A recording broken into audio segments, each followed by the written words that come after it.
So I have a few slides to show you today of the activity that occurred earlier today.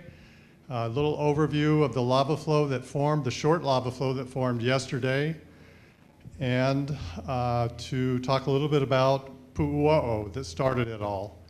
But first of all, I would like to say that we have a lot of people within the Geological Survey, both at the Hawaiian Volcano Observatory and on the mainland, that are watching things here as closely as possible. We have at least 2 people watching the seismic streams 24/7 overnight.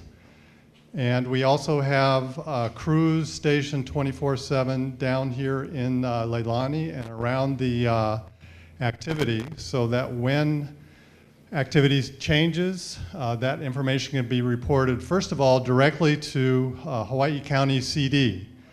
And then secondly, we try to get the information on the website. We fell behind today. For that I apologize, but we're trying to do a little bit better and getting some more rapid photos and maps on display.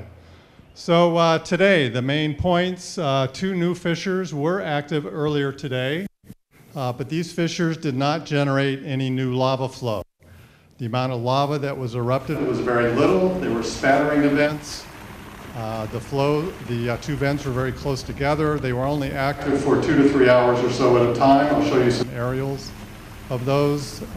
The longest fissure was only about on the order of 750 feet long.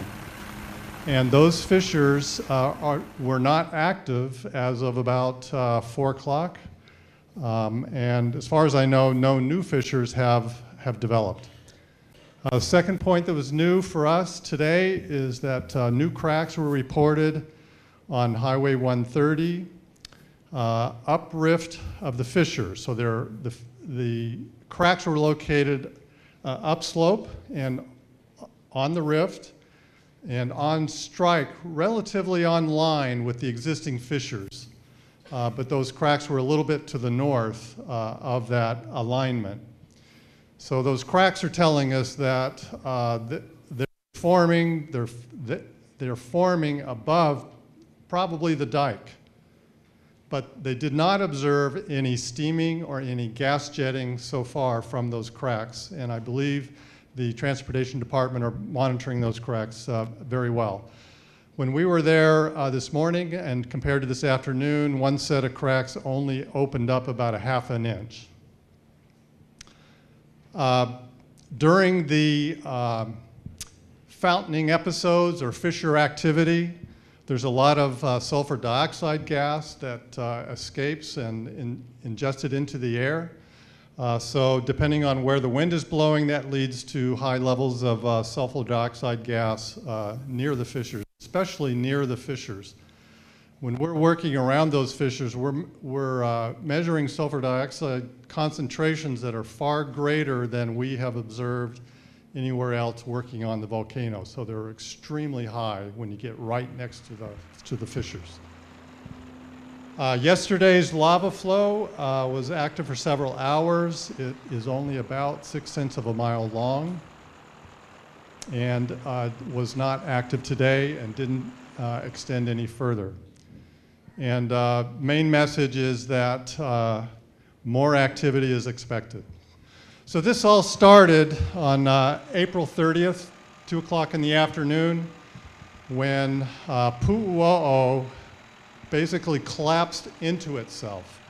When we were able to visit Puʻu a few days later, after the ash kind of cleared up a little bit, we couldn't see the bottom of Puʻu.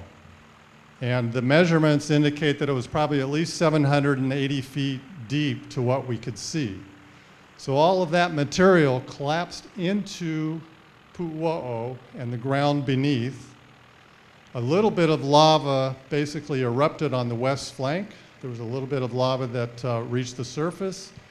But most of that missing material, or the magma that was supporting that missing material, retreated, went down into the rift zone and started migrating and moving down rift to the lower east rift zone.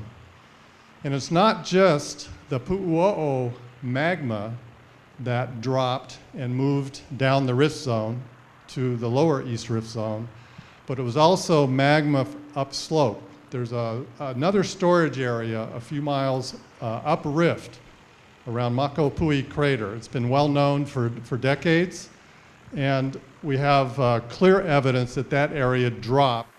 So that indicates that magma that was stored up in that area also joined that below Puʻu to move down into the rift zone. So that's the big picture scenario. So here is the map that was shown a few days ago on May 4th. At that time, we had, there were 8 eruptive fissures. The amount of material coming out of those fissures was very, very low. They didn't last very long, so no lava flow formed. So here's an updated map today. And we have fissure 11 opened this morning. We got the first report at about 10:30. There were no indications on our seismic instruments to indicate that it was where it would occur. But we did have a little bit of warning that something looked like it was going to come to the surface, but we didn't know where. That one shut off a little bit, and then we had another one a little bit downrift, and that was active this afternoon for a couple of hours. The ground cracks that I mentioned are sort of in alignment here, but just a little bit to the north. And so the suggestion is pretty clear that the intrusion of magma that we've been talking about that has come down into the lower East Rift Zone, went underneath Highway 130 somewhere. It might be right underneath about where those ground cracks occurred. Okay. So here's what Fissure 8 looked like yesterday morning. It was more vigorous than the other 1 through 7 fissures, which were very short, mostly consisting of individual spatter events. But this one was more or less continuous, erupting lava along here. And enough lava was coming out of the ground that a lava flow formed here, and the main body went off this way. By late afternoon, that lava flow was diminishing in activity, but because there was still volume inside of the flow, it kept moving through the course of the evening a few tens of meters. This is what this ʻŌʻō flow looks like up close, as the geologists were mapping it and observing it yesterday.